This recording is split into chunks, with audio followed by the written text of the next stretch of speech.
Bringing your vision to life is more than just stretching to your liking, adjusting saturation, bringing out additional details, and sharpening. It's also about the colors that you want as well. Welcome to Bringing Your Vision to Life Color Palettes. Hey everyone, it's Tony with Hidden Light Photography, and you hear me quite a bit saying your vision, your creation. And your vision goes further than just how you stretch your image, adding in those little details and sharpening and contrast and saturation. It's also about working the colors of your image. And that's what we're going to be talking about today. So if you haven't done so yet, hit that subscribe button. I don't want you to miss out on any valuable information.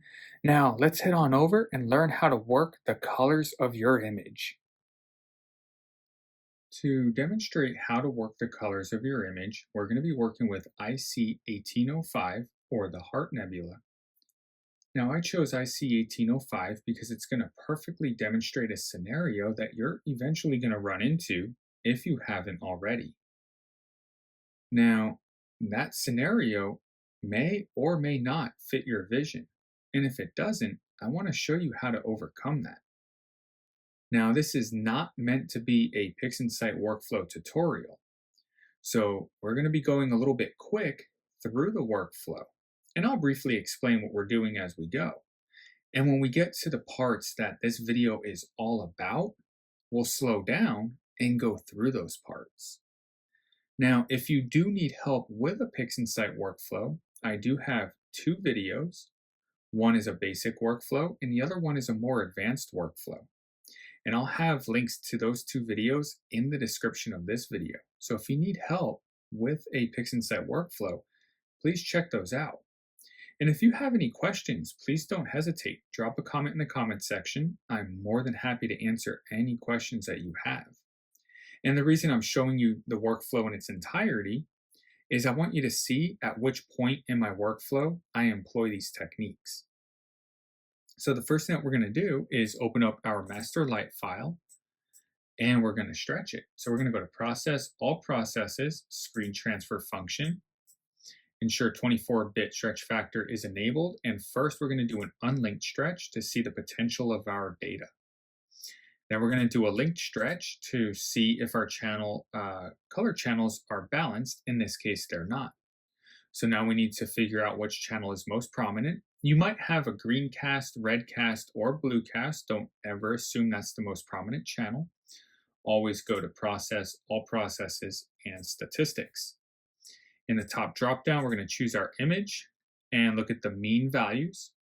Now, this setup right here is not always ideal. I always recommend this top drop down, go to 12, 14, or 16-bit, as that makes those values a lot easier to read and can prevent mistakes. So we can see the green channel with the mean value is actually the most prominent channel. Now what we're going to do is separate the color channels. We're going to do a quick 24-bit stretch on the three color channels. And since the green channel is our most prominent, we don't need to do anything directly with the green channel. We'll minimize, move it out of the way. And then we're going to minimize our primary image and scoot that out of the way. Process, All Processes, Linear Fit. Reference image is our prominent channel, in this case, green. And we're going to apply linear fit to the other two color channels, in this case, red and blue.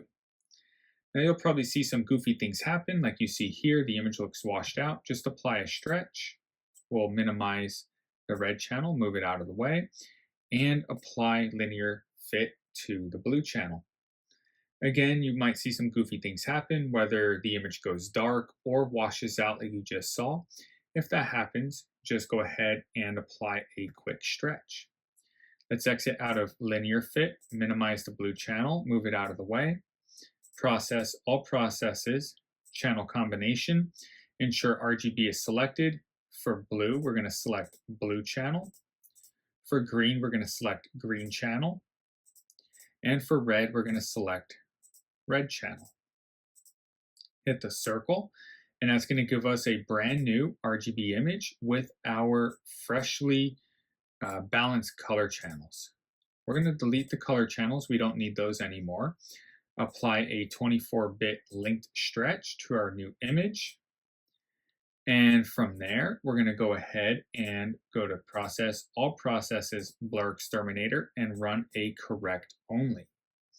All of the algorithms we're going to be employing are all pixel value based, so we need to run a correct only with BlurXterminator, which will correct any potential issues with the stars that can inhibit the optimal results from background extraction and or spectrophotometric color calibration. Now, BlurXterminator can sometimes take a couple of seconds to run, but once it's done, the stars will be corrected and ready to move on.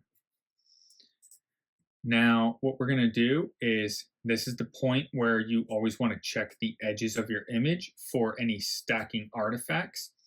If you need help with that, I do go over stacking artifacts in depth in both of my PixInsight workflow tutorials, so check out those videos if you need help with stacking artifacts. To get rid of them, you would crop your image.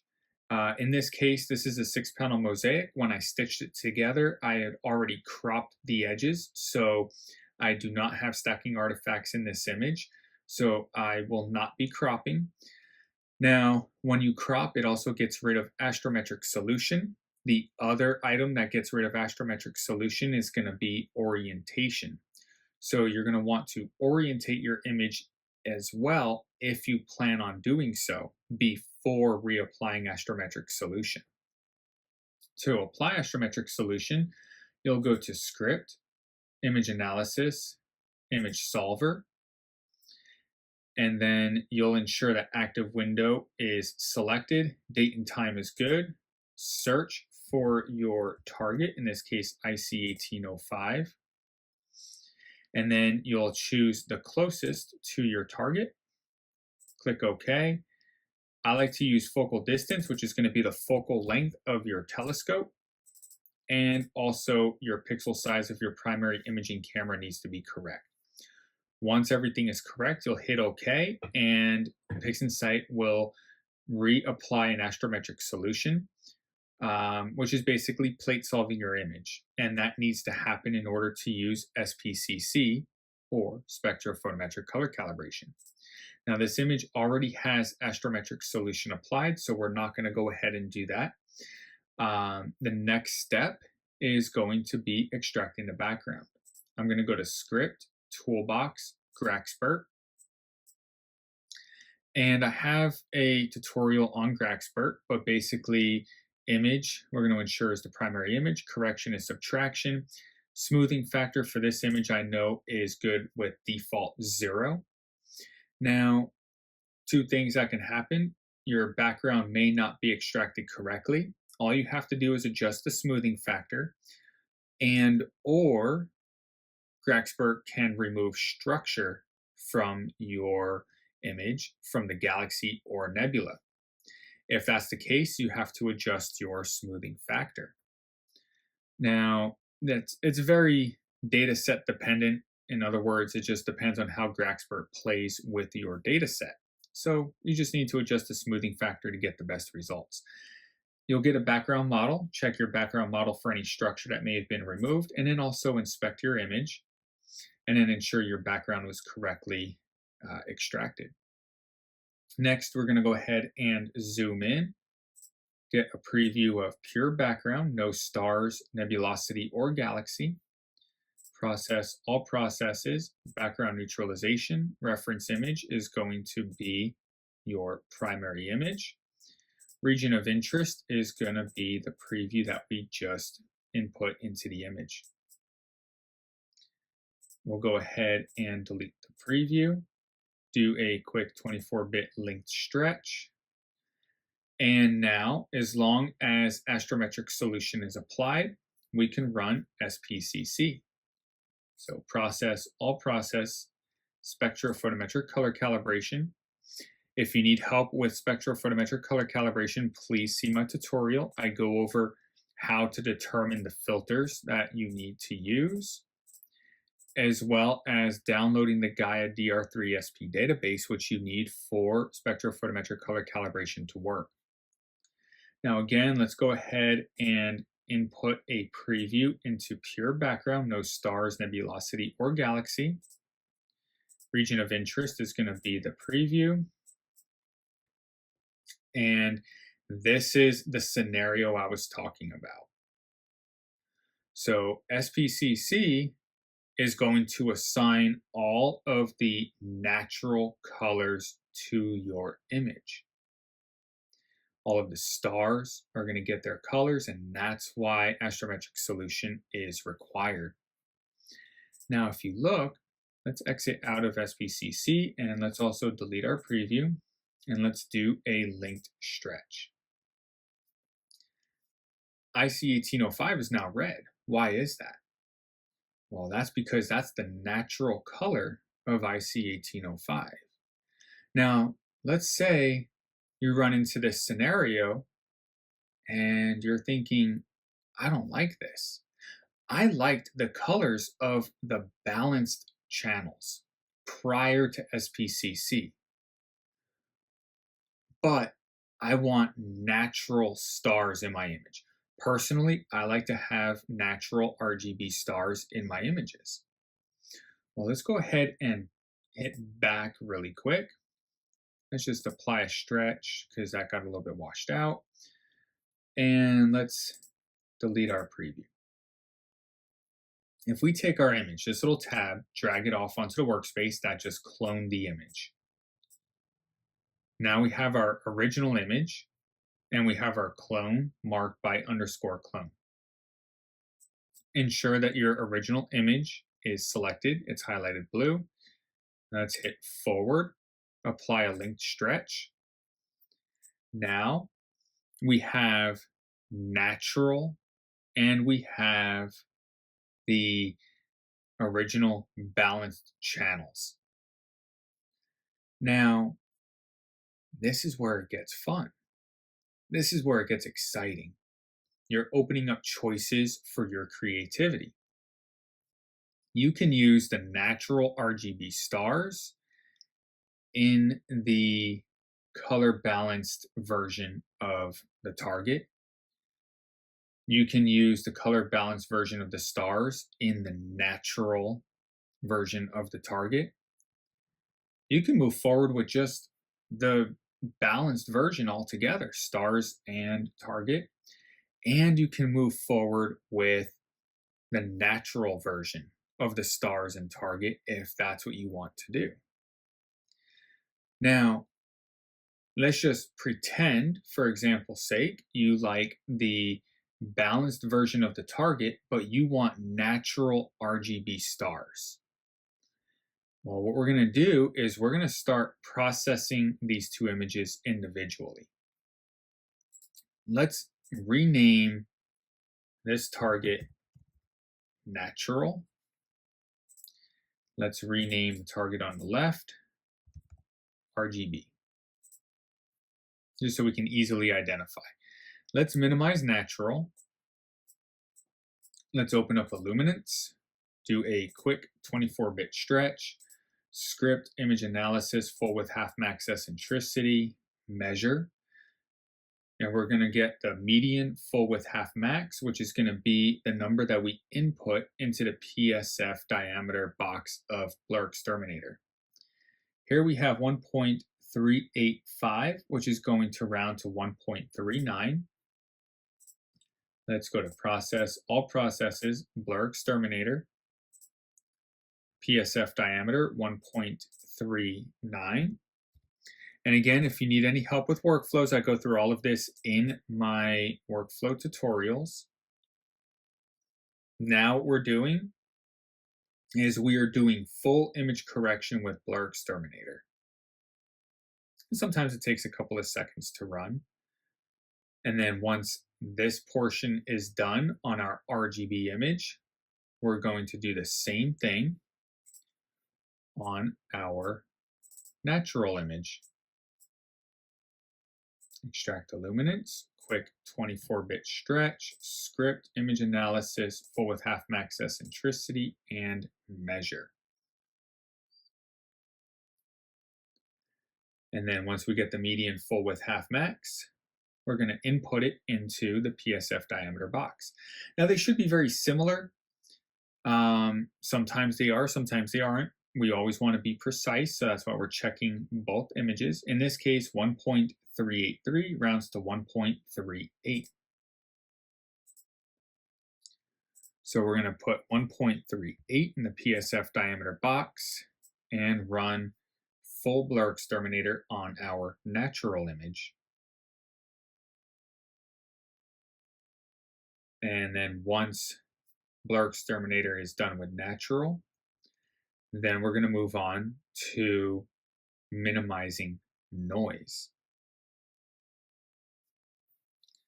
So let's go ahead and zoom in. Process, all processes, noise exterminator. I know 0.8 works on this data set.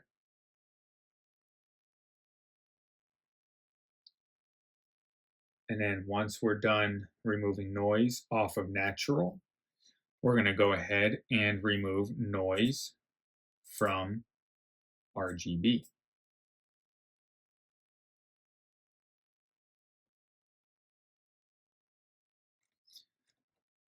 Okay, we're good there.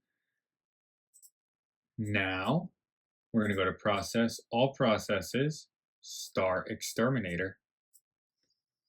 And we're going to remove the stars from RGB and remove the stars from natural.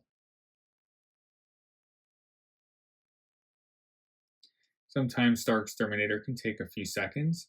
This is a very star-heavy image, and that'll make it go a little bit slower, not too bad. Let's go ahead and minimize RGB stars and RGB, and let's remove stars from natural.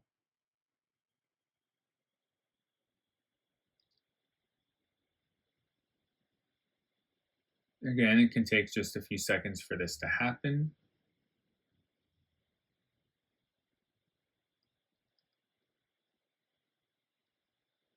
And then once this is done, there we go. Let's minimize natural. Let's open up RGB, close out of StarXterminator. We don't need screen transfer function anymore, so we'll close out of that. And you can immediately see the difference between natural stars and just the color channel balanced version. So here you can choose which stars you want to use in which image. Now, just for example's sake, let's just say that we want to use the natural stars.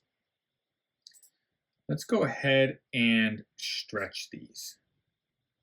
We're going to delete the current auto stretch, go to Process, All Processes, Histogram Transformation.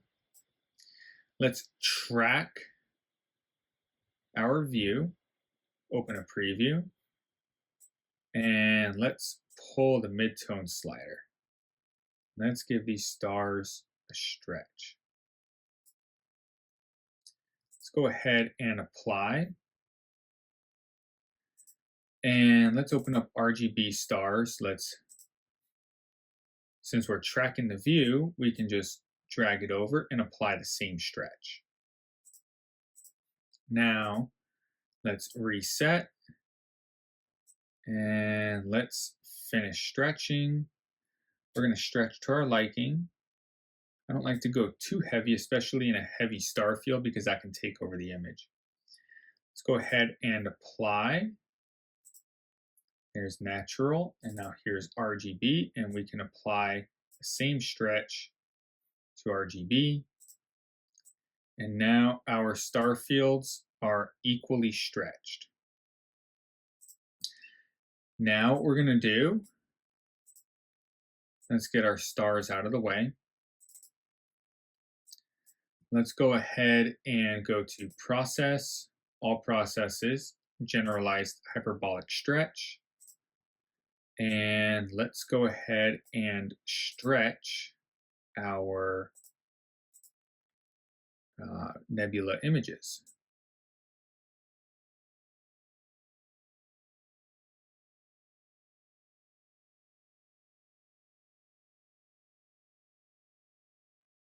There we go. Okay, now from here, we can do a couple of different things. We can take our RGB image, or we can take our natural image. We'll separate out the color channels. We'll go to Script, Utilities, and we're going to go to Foraxx Palette Utility. We have 3 channels. Now, I also have a tutorial on Foraxx, so check out that tutorial if you need some additional help. We can choose to either do a Foraxx palette of stars, in which case we would need to separate the color channels of our stars, and then we insert those individual color channels into the boxes you see on the right. S2 stars would be green, HA stars would be red, and O3 stars would be blue. On the nebula or galaxy side, S2 would be what we just separated. So that's going to be green. HA is going to be red. And then O3 is going to be blue. We'll run this example without doing Foraxx stars. Once we have our information in, we just hit execute. And the Foraxx palette utility is going to give us a Foraxx palette. So we can go ahead and minimize the Foraxx palette.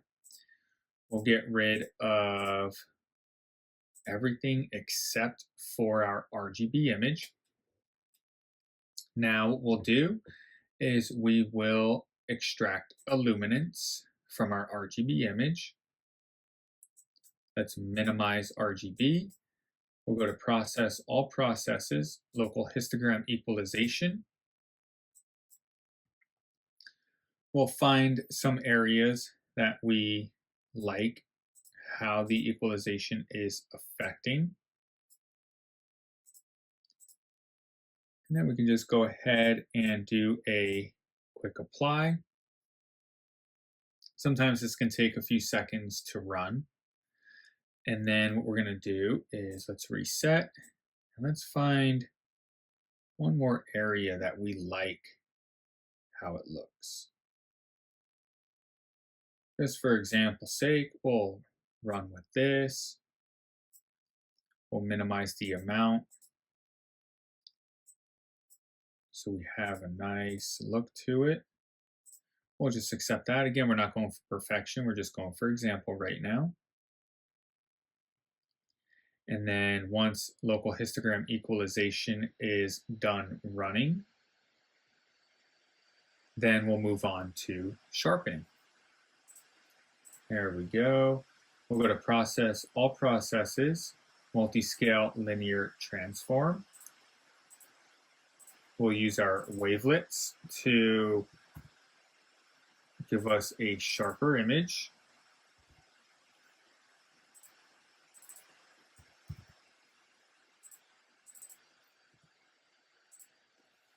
And then we will apply that. Here is before and after. Now, we'll put our luminance off to the side. For RGB, what I like to do now, if we take a look, we go to Process, All Processes, and we go to Narrowband Normalization, we have different palettes, HOO, SHO, HSO, and HOS. You can make a bunch of clones and then have one clone per palette. Now, sometimes HSO and HOS will look the same as SHO. It just depends on your data. I'm going to go ahead and make 2 clones. We'll pull one, call that HOO. We'll pull another one and call it SHO. So now we have our natural RGB for SHO. Let's open a preview. Go to SHO. And I like to just use the defaults. You can absolutely adjust different parameters within this process and get your own touch. Personally, I like to just use the defaults. So let's go ahead and apply. Close out of the preview. We'll go to HOO. Open a preview.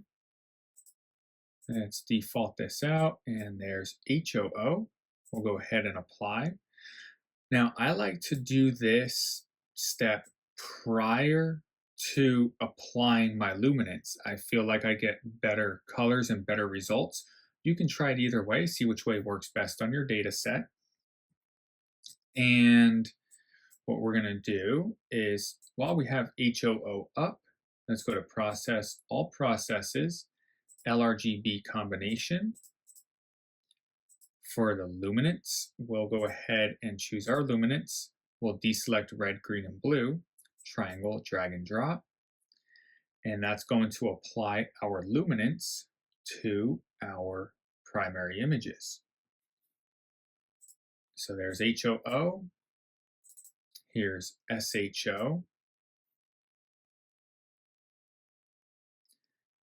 And then after SHO, we'll go ahead and run RGB.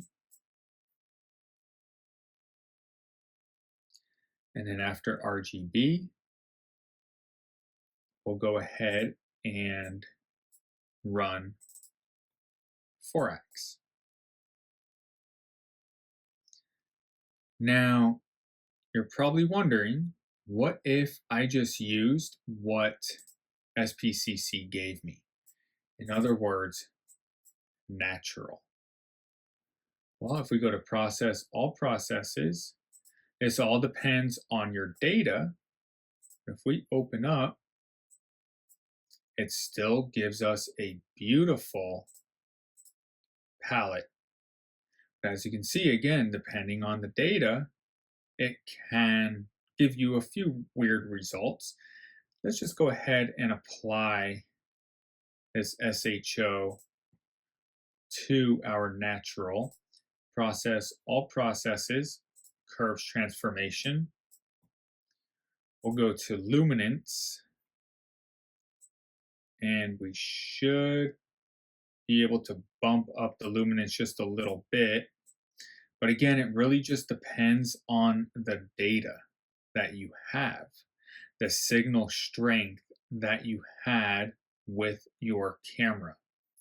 So if you find that on the natural with SPCC doesn't give you the results, it's a good idea to actually use your balance channels, in other words, your RGB, and run your normalized process, your narrowband normalization process with your RGB image.